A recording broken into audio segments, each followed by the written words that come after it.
আসসালামু আলাইকুম।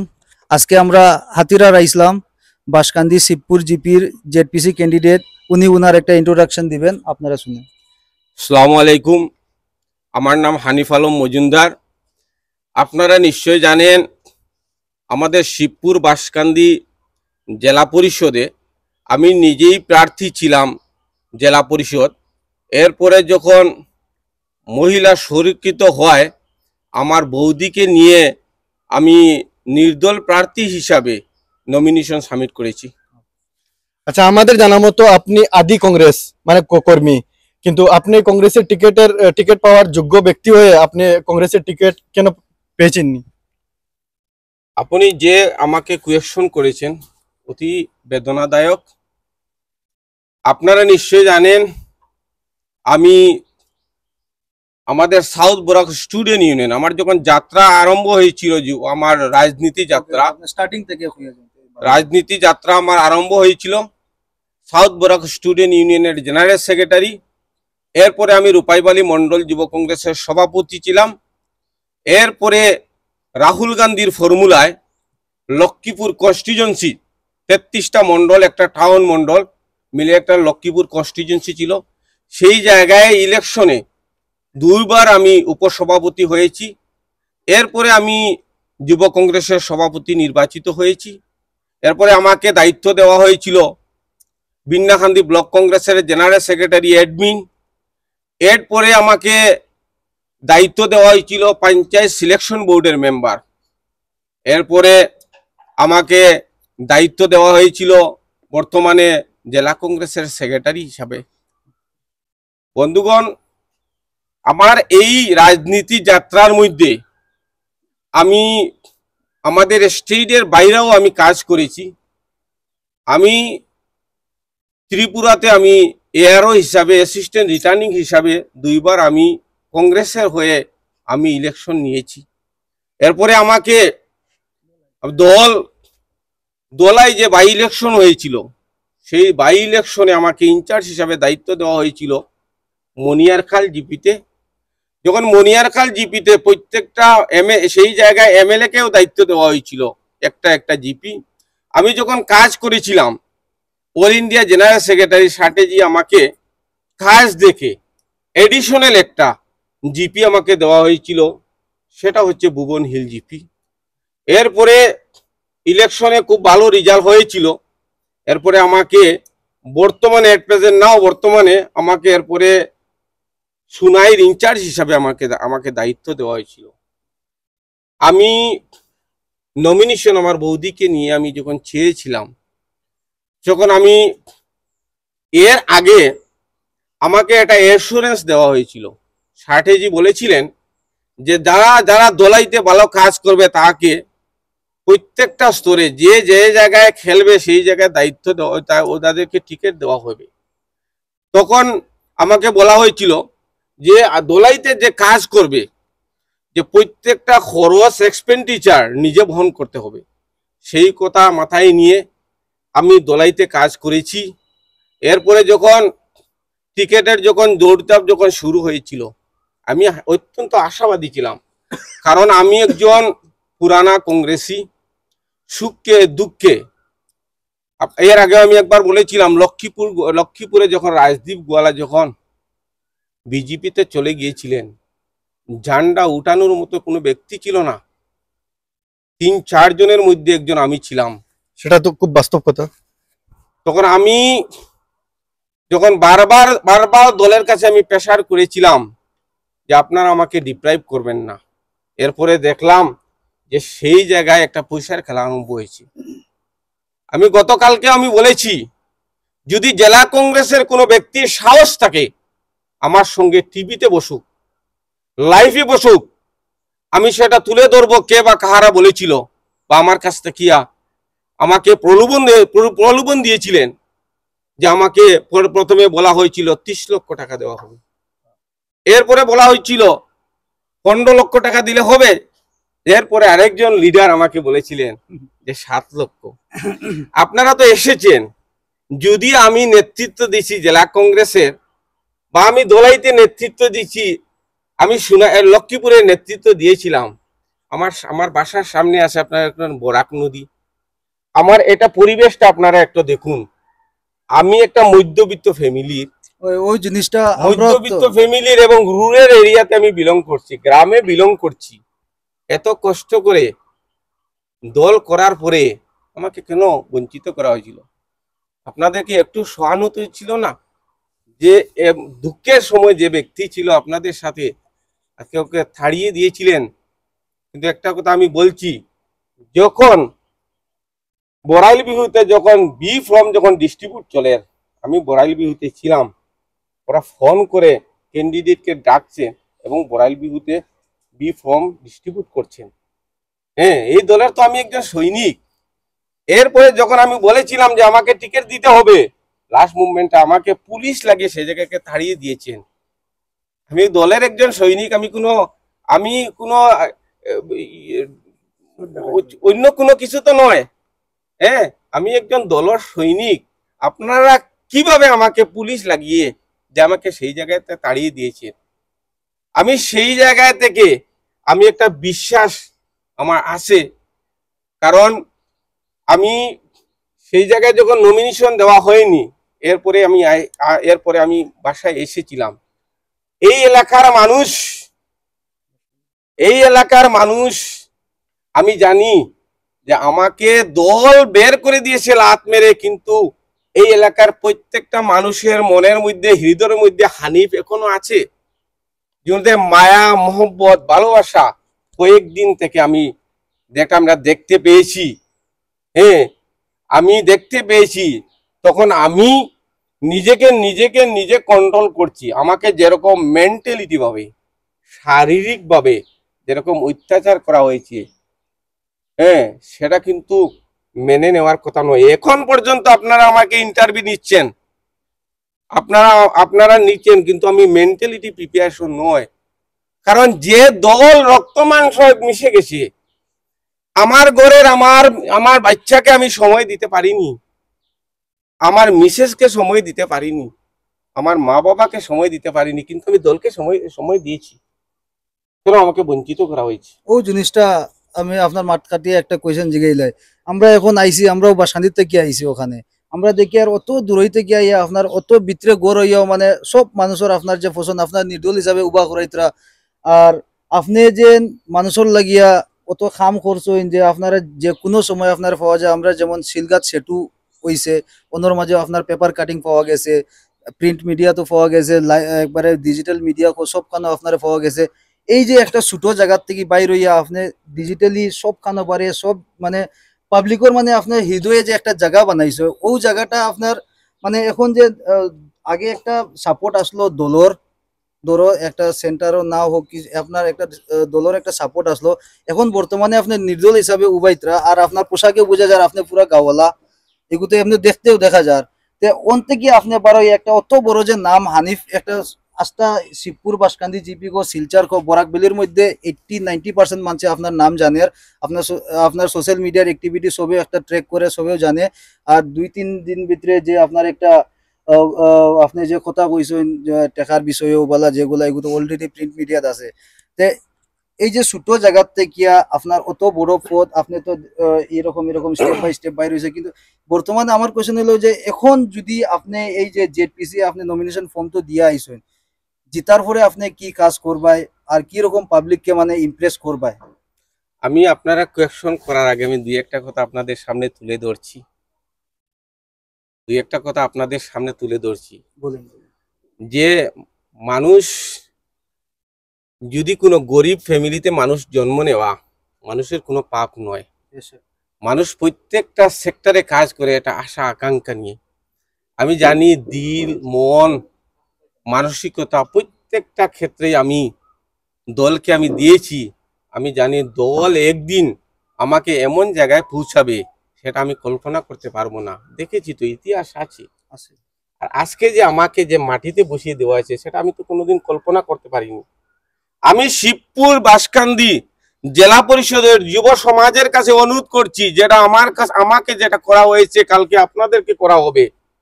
আমি যারা মহিমুরব্বী মানুষ আছে মা বোনদের কাছে আমি অনুরোধ করছি, আপনাদের আমি ছোট ভাই আপনাদের ছেলের মতো, আমাকে যেটা দল অপমান করেছে, দল যেটা আমাকে অপমান করেছে আপনারা আমাকে সহযোগিতা করুন, আমাকে একটা সাহস জাগুন। আমি সৃষ্টিকর্তার কাছে আমি অনুরোধ করছি যে বর্তমানে আমার যে মন মানসিকতা, আমাকে শক্ত হয়ে চলার দান করুন। আমি যে এই যে অঞ্চলে আমি চলাফেরা করছি, যখন আমি গতকালকে তারাপুর হয়ে যখন আমি গোবিন্দপুর যাওয়ার রাস্তায় 6 থেকে 7 জন ইয়ং ছেলে আমাকে দাঁড় করে, আমি কিন্তু পরিচয় সবার সঙ্গে নেই, হাত মিলিয়ে আমাকে বলেছেন, আমরা সোশ্যাল মিডিয়ায় আমরা দেখেছি তোমাকে ডিপ্রাইভ করা হয়েছে, তুমি মন ভেঙো না, আমরা হাজার হাজার যুবক আছি তোমার সঙ্গে, আমরা আর ভবিষ্যতে থাকবো। আমরা যুব সমাজকে ধ্বংস করে আমরা কখনোই মানবো না। আজকে তোমাকে যেটা প্রতারণা করা হয়েছে কালকে আরেকজনকে করা হবে। সেই আমাকে যেরকম করা হয়েছে, প্রত্যেকটা মুরব্বী মানুষ, গার্জেন মানুষ, ওরাও ওনার ছেলে বা ভাতিজা হিসেবে দুঃখ পেয়েছে। যারা মা বোনরা আছেন ওনাদের ছোট ভাই বা ওনার ছেলে হিসেবে দুঃখ পেয়েছে। যুব সমাজ বুঝতে পেরেছে যে আমাদের যুব সমাজকে ধ্বংস করার কাজ করেছে। আমি এত অঞ্চলে যারা ভোটার আছেন তাদের কাছে আমি অনুরোধ করছি যে টাকা আপনি টিকিট যদি 15 লাখ টাকা কিনে নিয়ে নিন, কিন্তু মানুষের মন আপনি কিনতে পারবে না। এখনো মানুষের হৃদয়ে মনের মধ্যে হানিফ জাগিয়ে আসে। কারণ আমি আপনাদের সামনে দৃষ্টি তুলে ধরছি, সেই জায়গায় যখন ফ্লাড আসে তখন একমাত্র এই ব্যক্তি আমার আমাদের সিঙ্গিরবন পার্ট 2 শেখপা এই অঞ্চল, টোটালি এই অঞ্চল, সাউথ বরাক নয়, এই গোটা অঞ্চলে যখন ফ্লাড দেখা দেয় আমি গিয়ে একমাত্র দাঁড়িয়ে। আপনারা দেখেন সেই জায়গায় গাঙ্গর নদীর ভাঙ্গনের জন্য আমি বারবার আমি সেই জায়গায় নিয়ে আন্দোলন করেছি, ওই জায়গাতে আন্দোলন করেছি, কিন্তু কিছু কিছু জায়গায় হয়েছে, কিছু কিছু জায়গায় বাকি আছে। আপনারা যে এই জায়গায় থেকে আপনারা এসেছেন, যখন আপনারা এসেছেন, এই প্রত্যন্ত অঞ্চলের রাস্তাঘাট ছিল না, অবস্থা খুব শোচনীয়। আপনারা দেখেন বর্তমানে টাউনের মতো হয়ে গেছে রাস্তাঘাটের অবস্থা কিন্তু খুব ভালো। কারণ মানুষ আমাকে দায়িত্ব দিয়েছিল 2008-এ আমাকে প্রথম আমি যখন জিপি ইলেকশনের যখন আমি 2008-এ নমিনেশন হয়েছিলাম, সেই সময়ে আমাকে প্রতারণা করা হয়েছিল, টিকিট দল দেয়নি আমাকে টিকিট। তখন আমি ইন্ডিপেন্ডেন্ট খেলে আমি জয়ী হয়েছিলাম 2008-এ। এরপরে আমার মাকে নিয়ে 2013-তে আবার আমি জিপি সভাপতি হয়েছি। আপনারা দেখবেন এই যে শিলঘাট বরাক ব্রিজ, আমাদের কমিউনিকেশনের অসুবিধা, কিন্তু আজকে সেই জায়গা থেকে বাঁশকান্দি 1.5 থেকে 2 কিলোমিটার জায়গা, কিন্তু নদীতে যদি আমরা যাইতে হয়, আমরা কোনো রুগী যদি নিয়ে যেতে হয়, আমরা সেই জায়গায় থেকে বিন্নাকান্দি হয়ে ইম্পাল রোড হয়ে আমরা মেডিকেলে যখন আমরা যাই, তখন সেই জায়গা হলো আপনার 40 থেকে 42 কিলোমিটার হবে। আর সোনাই হইয়া আমরা যদি যাই, দেখা যায় সেই জায়গা হবে 25 থেকে 30 কিলোমিটার হবে, কিন্তু আমাদের হসপিটাল বাঁশকান্দির 1.5 থেকে 2 কিলোমিটার হবে। মানুষ পয়সা গড় আছে, তার কিন্তু বাবাকে ভালো করে ট্রিটমেন্ট করার সুব্যবস্থা নেই। সেই কথা মনে রেখে আমি 2008-এ গ্রাজুয়েশন করেছি, আমি 2007-এ আমি গ্রাজুয়েশন করেছি, 2008-এ আমি পঞ্চায়েত ইলেকশন এসেছিলাম। কারণ আমি বুঝেছি যদি আমি চাকরি করি আমি নিজেকে ডেভেলপ করতে পারবো, কিন্তু এই অঞ্চলকে ডেভেলপ করতে হলে আমাদের মতো যুব সমাজ এগিয়ে আসতে হবে। সেই মাথা চিন্তা রেখে আমি জিপি ইলেকশনে খাড়া হয়েছিলাম। প্রত্যেকটা মানুষ, আমি যখন 2008-এ যখন ইলেকশনে খাড়া হয়েছিলাম, যেরকম মানুষ রাস্তায় বেরিয়েছিল, সেম তথাপি আজকে একটা মিটিং আছে, আপনারা দেখতে পারবেন, সারা মানুষ রাস্তায় বেরিয়ে যাবে। আমি 2000 সম্ভবত 8-এ না 9-এ সেই জায়গায় একটা মিটিং করেছিলাম। মিটিং করে শিলঘাট ব্রিজ ডিমান্ড কমিটি বানিয়েছি। কেন বানিয়েছি?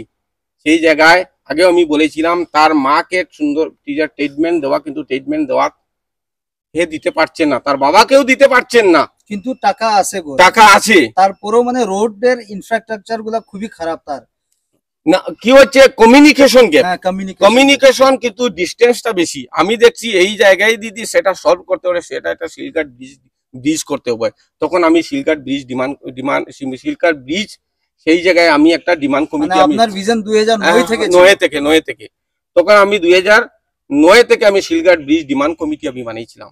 সেই জায়গায় আপনারা দেখবেন সেই জায়গায় এমন অবস্থা আছে বলতেও লজ্জা লাগে। এই জায়গায় যে মানুষ গড় থেকে হসপিটালে নেওয়ার পথে ডেলিভারি রাস্তায় হয়েছে, নৌকায় হয়েছে, মা মারা গেছে, এখন পর্যন্ত এটা এভিডেন্স আছে। বাচ্চা মারা গেছে, মা জিন্দা আছে, মা জিন্দা আছে, বাচ্চা মারা গেছে, সেই রকম এভিডেন্স আছে। এখন এরপরে আমরা সেই জায়গায় একজন সাবেনা খুঁজে একটা মেয়ে আছে, তাই যখন ডেলিভারির সময় যখন শুনাই যাওয়ার রাস্তায়, তখন ওই ডেলিভারির সময় বাচ্চাও মারা গেছে, মাও মারা গেছে। তখন থেকে আমি একটা ডিসাইড করেছি শিলঘাট ব্রিজ হবে, আর নতুবা ডু এন্ড ডাই একটা হবে। তখন তাকে আমি শুরুয়াত আরম্ভ করেছিলাম। এরপর আমি নীতিন গাডকারি স্যারের সঙ্গে, সেন্ট্রাল মিনিস্টার নীতিন গাডকারির সঙ্গে স্যারের সঙ্গে আমি দেখা করেছি। আমি চিফ মিনিস্টার সর্বানন্দ সোনোয়াল স্যারের সঙ্গে আমি দেখা করেছি। এরপরে আপনাদের হেমন্ত বিশ্ব শর্মা স্যার যখন পিডব্লিউডি মিনিস্টার আছেন, ওনার সঙ্গেও যোগাযোগ করে মোটামুটি দীর্ঘ দিন থেকে আমরা যাত্রা শুরু করেছিলাম। কিন্তু ধন্যবাদ জানাই, যদি বিরোধী দলেরও যদি উনি এমএলএ তাকে ছিলেন, আমাদের লক্ষ্মীপুরের মাননীয় বিধায়ক কৌশিক রায় মহাশয়, একজন মানুষ কর্মবীর যে কিছু কিছু জায়গায় বলা হয়, উনি কিন্তু আমাদের সেই কটাকে সাড়া দিয়ে এই শিলঘাট ব্রিজটা ফাউন্ডেশন করেছেন। শিলঘাট ব্রিজের কাজ চলছে। আমাদের সেই জায়গায় কোনো একটা কলেজ ছিল না, কলেজ নাই, সেই জায়গায় কোনো হসপিটাল নাই। যারা যদি মেট্রিক পাস করে অল্টারনেটিভ তারা যে স্কুলে গিয়ে ভর্তি হবে সেটার কিন্তু ব্যবস্থা ছিল না।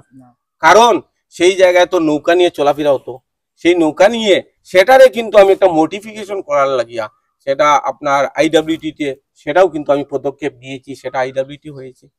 মানুষ জানে আমার সকাল থেকে আমার একটা ডিউটি মানুষকে সেবা দেওয়া, মানুষের সব সময় পাশে থাকা।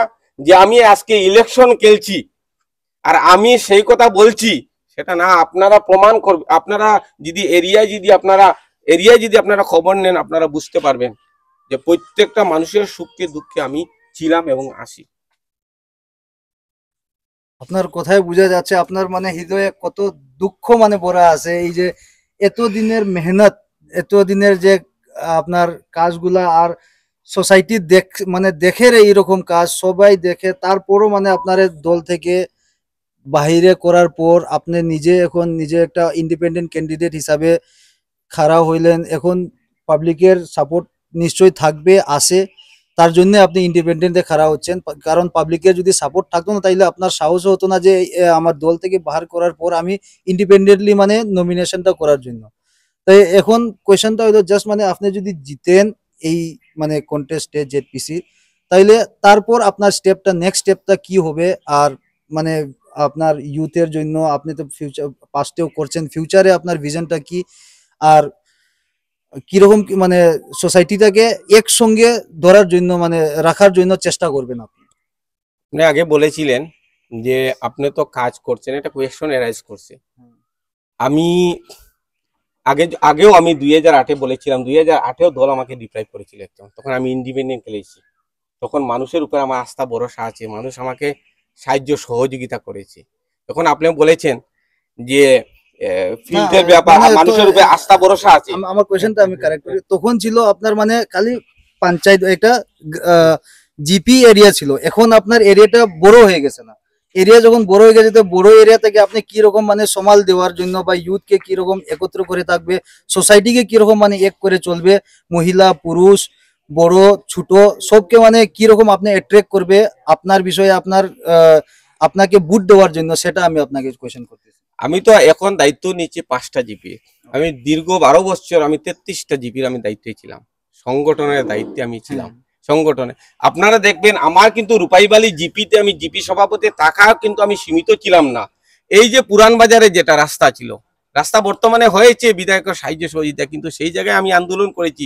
ভিডিও আপনারা দেখবেন গোবিন্দপুর হয়ে পুতুল বাজারের রাস্তার কথা আমি তুলে ধরেছিলাম, এভিডেন্স আছে, এভিডেন্স আছে। আমি প্রত্যেকটা জায়গার কথা, প্রত্যেকটা উন্নয়নের কথা আমি চিন্তা করেছি। সেই জায়গা আমার সীমিত নয়। আমার এই যে বর্তমানে যে জায়গায় ভিলেজ আছে, যে জায়গায় গাঁও আছে, আমার মনে করে সব মনে করে সময় লাগবে জানতে গেলে, সব ক্যান্ডিডেটের জানতে গেলে সময় লাগবে। প্রত্যেকটা জায়গার মানুষের সঙ্গে আমার অঙ্গাঙ্গিন সম্পর্ক আছে, মানুষের সঙ্গে আমার একটা সুপরিচিতি আছে। আমি আশা করছি মানে তখন যে সম্পর্ক ছিল সেটা একটা দলের মানে মাধ্যমে আপনার সম্পর্ক ছিল, এখন তো আপনি নির্দল প্রার্থী হিসাবে খাড়া হলেন, তাহলে এই যে নির্দল প্রার্থী হিসাবে খাড়া হওয়ার পরও আপনার যে পুরানা যে কানেকশন গুলা একসাথে থাকবে না, কোনো লোক মানে আপনার সঙ্গে দূরে যাওয়ার কোনো চেষ্টা বা কোনো এরকম আপনার জানা? আপনি যে কথা বলেছেন ঠিকই। আমি প্রথম দেখেছিলাম একটা প্রভাব পড়বে নাকি, না আমি দেখেছি আরো ভালো হয়েছে। আচ্ছা, মানুষের এটা মানুষের প্রত্যেকটা হৃদয়ের উপরে আঘাত দিয়েছে কংগ্রেস, প্রত্যেকটা মানুষের হৃদয়ের উপরে আঘাত দিয়েছে এই দল। আমি যখন এই জায়গায় আমি যখন ওয়ার্কে বেরিয়েছিলাম, আমি দেখেছি আগে থেকে এখন বেশি ইমপ্রুভ হয়েছে। আজকে সেই জায়গায় দাঁড়িয়ে আপনাকে বলছি, সব ক্যান্ডিডেট মিলিয়ে 50% পাবে। আমি একলা মানুষের আস্থা এবং ভরসার উপরে, মানুষের আস্থার উপরে ভরসা রেখে, কারণ দল আমাকে যেরকম অপমান করেছে, দল আমাকে যেরকম বেরিয়ে দিয়েছে, মানুষের মন বোধ বুক পেয়েছেন। তাই মানুষ আশা করছি এই ইলেকশনে মানুষ ভোটের মাধ্যমে দলকে জবাব দেবে। ধন্যবাদ হানিফ ভাই, আপনার সঙ্গে কথা বলে খুবই ভালো লাগলো। এই ছিল আমাদের হানিফ ভাই, উনার যে হৃদয়ের কথাগুলো আপনার সাথে শেয়ার করা হলো। আর আমরা আশা করি যে আপনারা এই ভিডিওটা দেখবেন আর জনগণের সাথে শেয়ার করবেন, যত পারেন আপনারা শেয়ার করেন, কারণ উনার যে একটা ভিশন আছে, উনি প্রথম থেকে এই হিসাবে এত মানে কষ্ট করে 2008 থেকে আজ 2025 এর ভিতরে উনার যে একটা কোশিশ ছিল, 2008-এ 9-এ উনি গোবিন্দপুর ব্রিজের বিষয়ে উনি কথা বললেন। ওই ব্রিজটা এখন বনতে চলেছে, কাজও শুরু হয়ে গেছে, 1-2 বছরের ভিতরে কমপ্লিট হয়ে যাবে। আশা করি উনার যে ভিশন আছে ওটা কমপ্লিট হবে খুবই শীঘ্রই, আর উনি বুটে জয়ী হোক এই আশা রেখে আমি আমার এই বক্তব্যটা শেষ করলাম। ধন্যবাদ।